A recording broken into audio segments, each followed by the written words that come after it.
Good day po mga kapatid, Misan pa welcome sa aking YouTube channel.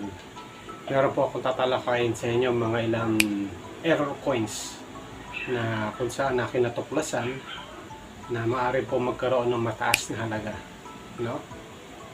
So ito po yung aking nahunt lang at gusto kong i-share sa inyo, no?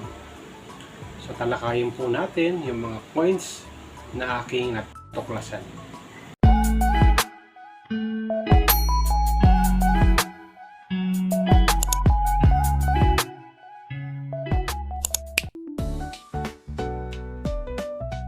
Welcome back po mga kapatid. Tatalakayin po muli natin yung mga ilang pang mga legit errors dito sa mga coins na ito. So halimbawa rito yung may mataas na halaga na atin aalamin. Umpisahan po natin dito sa ayan, off center dito po sa piso. Ayan. Kung makita nyo po dito, no, medyo sumobra po yung kanyang pagka-print, double print, samantalang dito medyo sagad na. Ayan, medyo hindi ganun katindi yung kanyang pagiging off center, at yung sa likod niya po ay ganyan. Ayan, medyo makapal po yung banda rito at dito po yung medyo manipis. So hindi pa ganun kalaki yung kanyang pagiging off center, pero halatahan niya po yung kanyang pagiging off center dito.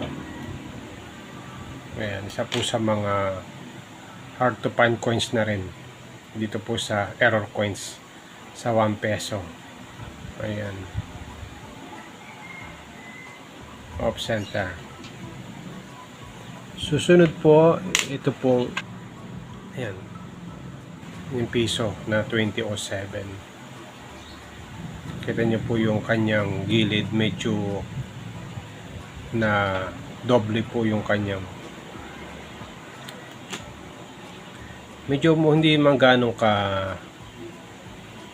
hard to find itong mga ganitong error coins, no? Ayan, medyo na doble po yung kanyang mga linya dito. Susunod naman po, ito pong error coins dito po sa likod ng BSP.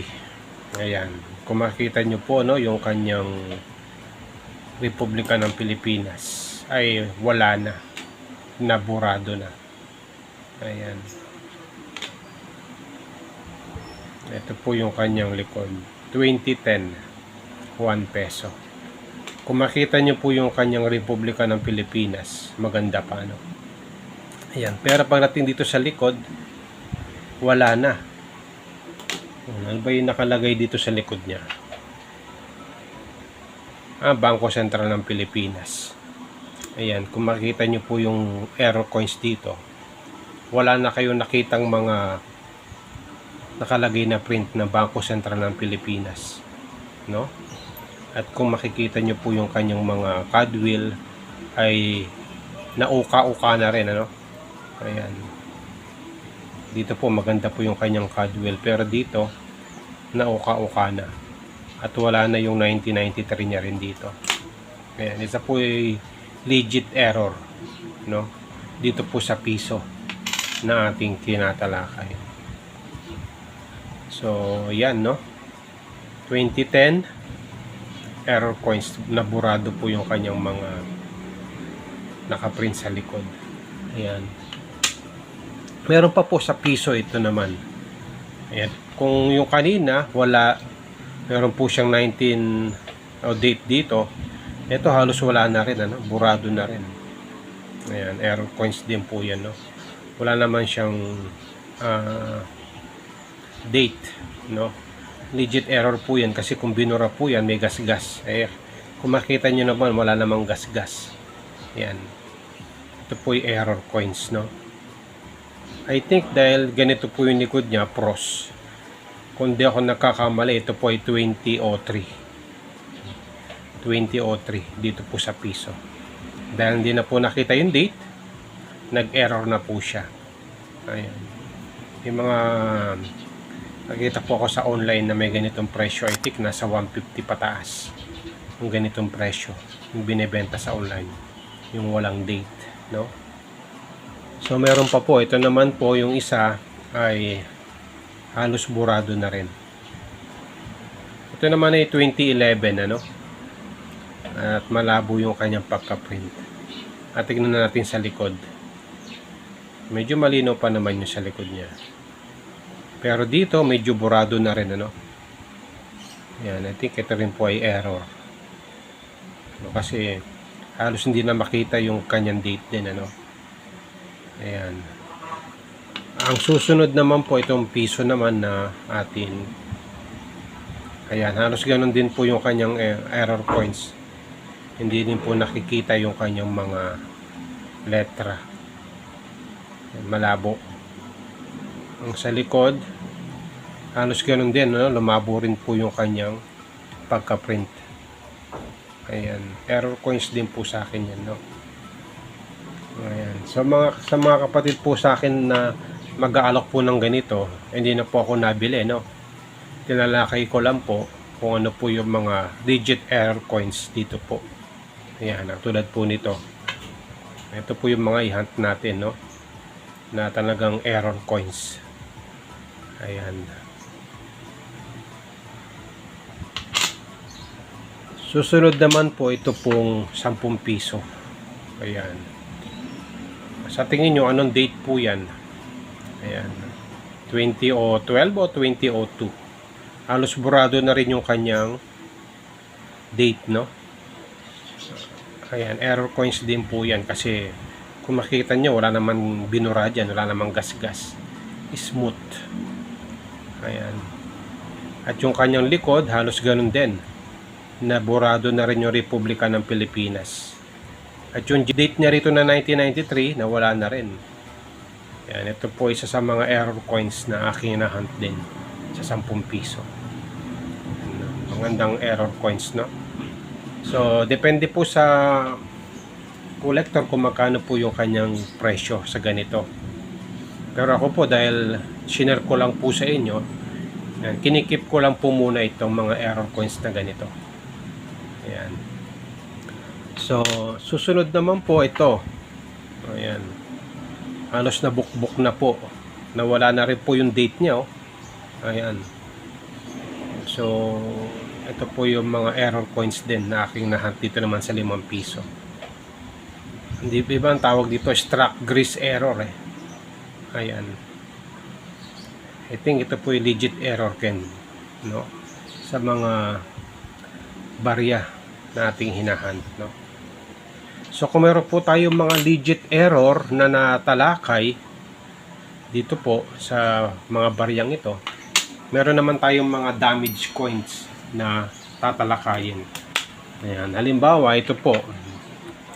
Ayan po yung damage coins, ano, sa piso. Ayan. Natalsikan po ng mga chemical or lumobo yung mukha ni Dr. Jose Rizal dito. I think natalsikan ng matinding chemical. Ayan, error coins. At ito naman daw, hindi po pala error coins, damage coins. Ayan, sinadya. Ito naman po sa mga nakakarakrus. Ayan, kinikis-kis sa semento. Ayan, kaya nawala na yung mukha niya. Ito po yung mga damage coins, no? Kinikis-kis. At ito naman po isa sa mga damage coins na nakita ko. Ayan. Yung kanyang date na 1993 ay napunta rito sa harap. Ayan. Ito po yung napihit, no? At yung kanyang date na 2002 ay napunta rito sa likod. Ayan. Ayan po yung mga damage coins, no? Kung makikita nyo po ito, nakita ko lang ito, no? Ito po yung sa 10 piso. Natatanggal po yung kanyang coin sa gitna. Ayan. Year 2000. Ayan. Kaya po pala napipihit ito, no? Wala na yung sa gitna niya. Ayan.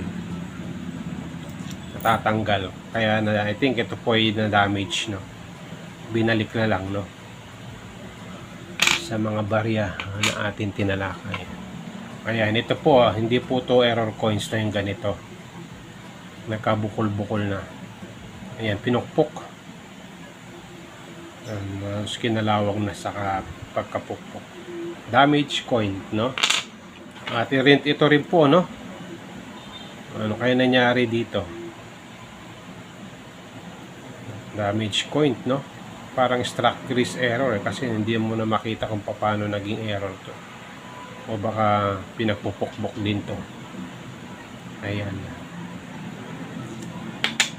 So yan po yung mga barya na aking natalakay dito po sa mga baryang ito. So naghahanap po ako ng ganito mga off center na medyo matindi yung kanyang pagka off center. Ayan. So maraming salamat po sa inyong pagsubaybay sa aking YouTube channel. Kung meron po tayo natutunan, please like and subscribe sa aking YouTube channel. Maraming salamat sa mga kapatid po natin na sumusubaybay sa aking YouTube channel. Ang dalayan ko ingatan, pagpalain po tayo ng Panginoon.